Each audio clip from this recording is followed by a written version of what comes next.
شاگرد علامہ مرزائی کے حجرے کے قریب پہنچے، اجازت مانگی، حجرے میں داخل ہوئے، عجیب منظر دیکھا۔ آیت اللہ مرزائی کے سر پہ امامہ نہیں ہے، رخسار پہ تماچوں کے نشان ہیں، آنکھیں فرات بنی ہوئی ہیں۔ شاگرد نے دست ادب جوڑے، آواز دیا آقا کیا میں نے کوئی غلط روایت پڑھ دی تھی؟ کیا کوئی غیر مستند روایت پڑھ دی تھی جو آپ نے آگے پڑھنے سے روک دیا؟ آواز دی نہ، تو نے بالکل صحیح روایت پڑھی ہے، بالکل مستند روایت پڑھی ہے۔ آواز دی آقا پھر آگے پڑھنے سے روک کیوں دیا؟ آواز دی اس کے آگے تو پڑھتا کیا؟ تو نے تو پڑھ دیا کہ زینب ابن زیاد کے دربار میں داخل ہو گئی۔ کبھی سوچا ہے وہ عام دربار نہیں تھا، وہاں شرابیوں کا مجمع تھا، تماشائیوں کا ہجوم تھا۔ ان شرابیوں کے مجمع میں علی کی پردہ دار بیٹی بے مکنا و چادر باغی کی بہن کہہ کر بلائی جا رہی تھی۔ جزاک اللہ خیر جزا۔ تو عزیزان گرامی، مصائب احساس کا نام ہے۔ ہم اور آپ تو 1400 سال کے بعد، آج قتل حسین کے بعد حسین پہ گریہ کر رہی ہے، لیکن خدا کی قسم جس ماں نے چکیاں پیس پیس کر اپنے لال کو پروان چڑھایا ہے، زہرا نے ولادت حسین سے قبل اپنے لال حسین پہ گریہ کیا ہے۔ ابھی میرا مولا حسین دنیا میں تشریف نہیں لایا تھا، میرا مولا شکم مادر میں تھا، یا دن کا سورج نکل رہا تھا، فضا دوڑی دوڑی بارگاہ رسالت میں پہنچی۔ آواز دی کائنات کے رسول جلدی گھر تشریف لے چلے، زہرا دنیا سے رخصت ہونے والی ہے۔ آپ نے سنا ہے، محسوس نہیں کیا ہے؟ ذرا کوئی سرکار رسالت آپ کے دل سے پوچھے، تاریخ نے عجیب جملہ لکھا، جیسی جناب فیصد نے جملہ کہا ہے نا، رسول چل کر نہیں دوڑ کر فاطمہ کے حجرے میں داخل ہوئے، پاؤں میں نالین نہیں ہے، آنکھیں پریشان ہیں۔ بیٹی کے حجرے میں رسول داخل ہوئے، عجیب منظر دیکھا، بیٹی کی آنکھیں فرات بنی ہوئی ہیں۔ باپ نے بڑھ کر بیٹی کو گلے سے لگایا، آواز دی زہرا ابھی تمہارا باپ زندہ ہے، میرے بعد تو تمہیں ہر رات گریہ کرنا ہے، زہرا میرے بعد تو ہر دن تمہیں رونا ہے، ابھی تمہارا باپ زندہ ہے۔ زہرا نے کہا بابا یہ نہ پوچھئے کہ میں رو کیوں رہی ہوں، یہ پوچھئے کہ میں زندہ کیسے ہوں۔ کائنات کے رسول نے بیٹی کی پیشانی کو چوما۔ آواز دی زہرا کیا ہو گیا؟ آواز دی بابا جب سے یہ بچہ میرے شکم میں آیا ہے، نہ راتوں کو قرار آتا ہے، نہ دن کو سکون آتا ہے۔ بیٹی کیا ہو گیا؟ آواز دی بابا آدھی آدھی رات میں یہ بچہ مجھے سلام کرتا ہے۔ رسول نے کہا بیٹی وقت کا امام ہے، تمہارا بیٹا ہے، عصمت کے منصب پہ فائز ہے، کلام کرنے کے لیے دنیا میں آنے کا احتیاج نہیں ہے اسے۔ آواز دی بابا حسین کے سلام کرنے پہ گریہ نہیں کر رہی ہو، پھر کیوں گریہ کر رہی ہو؟ آواز دی بابا اس بچے کے سلام کے انداز پر گریہ کر رہی ہو، جس انداز میں یہ مجھے سلام کرتا ہے۔ بیٹی کیا کہتا ہے؟ آواز دی بابا آدھی آدھی رات میں کہتا ماں غریب بیٹے کا سلام قبول ہو۔ جزاک اللہ خیر جزا۔ آوازیں بلند ہیں آپ کو، اماں غریب بیٹے کا سلام قبول ہو۔ اور بابا آج تو قیامت ہو گئی، میں نماز تہجد پڑھنے کی غرض سے میں نے افتادہ اٹھایا، وضو کی غرض سے میں نے چلو میں پانی کے قطروں کو لیا تھا، ابھی پانی کو اپنے لب کے قریب کیا تھا، میرے لب کا پانی سے مس ہونا تھا، یہ اس نے آواز دی اماں میں تیرا پیاسا بیٹا ہوں، اماں میں تیرا وہ بیٹا ہوں جسے پیاسا سپا کیا جائے گا۔ جزاک اللہ خیر جزا۔ خدا آپ کی آوازوں پر رحمت نازل کرے۔ بی بی زہرا آپ کو آپ کے آنسوؤں کا جزا عطا فرمائے، اس لیے کہ آنسوؤں کی قیمت دنیا میں کسی انسان کے پاس نہیں ہے۔ ذرا محسوس کریں آپ، کہاں ہم گناہگار بندوں کی آنکھ سے نکلے ہوئے آنسو، کہاں رومال زہرا۔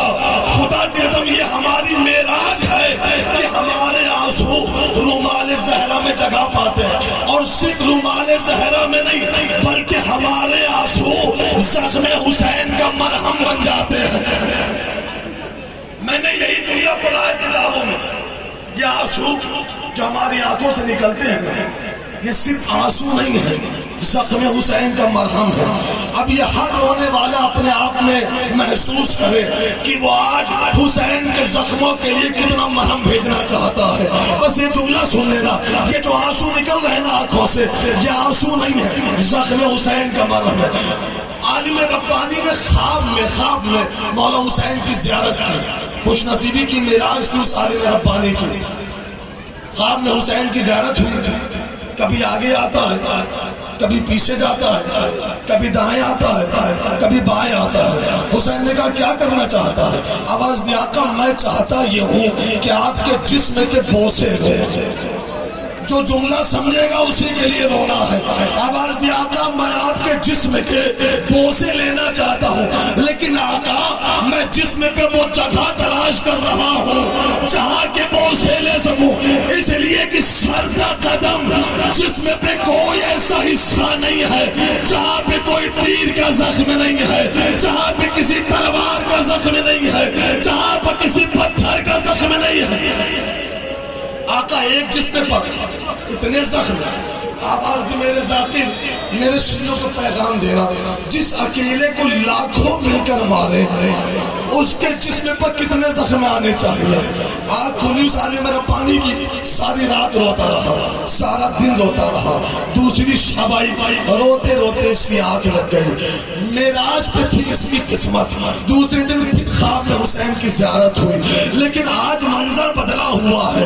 حسین کو دیکھا، قدموں پہ ہاتھ رکھا، آواز دی آقا کل جب میں نے آپ کو دیکھا تھا سر تک قدم زخموں سے چور تھے، مولا آج میں دیکھ رہا ہوں سارے زخم مندمل ہو گئے ہیں، کوئی زخم تازہ نہیں ہے۔ مولا سارے زخم کیا ہو گئے؟ آواز دی میرے شیعوں کو پیغام دینا، جب کہیں کوئی مجلس ہوتی ہے ذاکر میرے مسائب پڑھتا ہے، میرے چاہنے والے میرے مسائب پہ گریا کرتے ہیں، باقی سے میری ماں ہاتھ میں رومال لیے ہوئے ایک ایک عزادار کے آنکھ سے آنسوؤں کو لے کر آتی ہے، تمہارے آنسوؤں کو میرے زخموں پر لگاتی ہے، میرے زخم بھر جاتے ہیں۔ بس یہ جملہ سننا تھا۔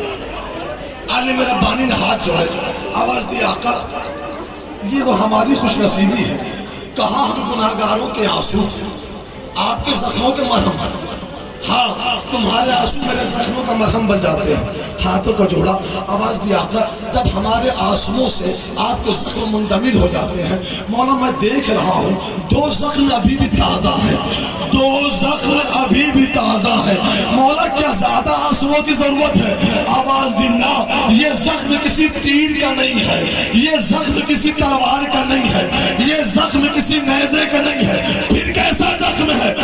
کہاں زخم دیکھ رہے ہو؟ کہا مولا ایک زخم کمر پہ ہے، ایک زخم سینے پہ ہے۔ آواز دی جو کمر پہ زخم دیکھ رہا ہے یہ اس وقت آیا جب میرے 32 سال کے میرے لشکر کے علمدار عباس کے بازو کٹے ہیں، میری کمر ٹوٹ گئی تھی۔ جزاک اللہ خیر۔ مولا سینے پر زخم کیسا ہے؟ آواز دی جو سینے پر زخم دیکھ رہا ہے یہ زخم اس وقت آیا جب میرا 18 سال کے کڑیل جوان اکبر کے سینے پر ظالم نے برچھی کا پھل مارا، وہ برچھی آج بھی حسین کے سینے میں بے بس ہے۔ جزاک اللہ خیر جزاک۔ آنسوؤں کو نہ روکنا، بس چند جملے میں نے استعمال کیے تھے تاکہ آپ ذہنی طور پہ آمادہ ہو جائیں، ورنہ خدا کی قسم لفظ حسین میں وہ کرشمہ ہے، لفظ حسین میں وہ طلسم ہے کہ جب بھی جس نے اس نام کو لیا ہے دل بے قرار ہوا ہے، آنکھوں سے آنسو نکلے ہیں۔ آپ جمع ہوئے ہیں نا، کہاں سے آپ حضرات آئے ہیں؟ کیوں آئے ہیں؟ بنی ہاشم کا پرسہ دینے کے لیے۔ کربلا میں کسی کا کچھ نہیں بگڑا ہے، گردنیں کٹی ہیں بنی ہاشم کے خاندان کی، گھر اجڑ گیا ہے زہرا کا گود کے بالوں کا کسی کا کچھ نہیں بگڑا. اسلام کی بقا کے لیے, دین کی بقا کے لیے, اسلام کے تحفظ کے لیے حسین نے قربانیاں دی ہیں. ابھی آپ کے سامنے شبیہ تابوت آئیں گے, بس ایک جملہ سن لینا اور اس کے بعد استقبال کرنا. یہ سوچ کر کاندھا نہ دینا یا یہ سوچ کر بوسے نہ لینا کہ یہ شبیہ تابوت ہے. یہ سوچنا کہ یہ کربلا کے شہیدوں کے جنازے نکل رہے ہیں, اس لیے کہ کربلا میں جنازے اٹھانے والا کوئی نہ تھا. 2 شبیہ تابوت آپ کی نظروں کے سامنے آئے گا. جانتے ہیں کس کے تابوت؟ مسلم کے یتیم بچوں کے. یتیمی کیا ہوتی ہے ان سے پوچھئے جن کے سر پہ باپ کا سایہ نہیں ہے. خدا کی قسم, اسلام نے جتنی تاکید کی ہے نا یتیموں کے لیے, اتنی تاکید کسی رشتے کے لیے نہیں کی. لیکن کربلا میں نہ جانے کیا ہو رہا تھا, جو جتنا یتیم تھا اس پہ اتنا زیادہ ظلم کیا گیا ہے. 2 بچوں کے جنازے آئیں گے, عبداللہ ابن مسلم, محمد ابن مسلم. مسلم کے 2 بچے مسلم اپنے ساتھ لے گئے. 2 بچے کربلا میں آئے. جب حسین سے اجازت مانگی ہے نا مسلم کے بچوں نے, بس شبیہ تابوت آپ کی نظروں کے سامنے آئیں گے. عبداللہ ابن مسلم, محمد ابن مسلم. جب یہ دونوں بچوں نے حسین سے مرنے کی اجازت مانگی ہے نا, مقتل گئے. قیامت کی جنگ کی ہے مسلم کے بچوں نے. جنگ کرتے کرتے لشکر یزید میں کھلبلی مچی. آواز دی یہ بنی ہاشم کے گھر کے بچے ہیں, انہیں گھیر کر قتل کیا جا سکتا ہے.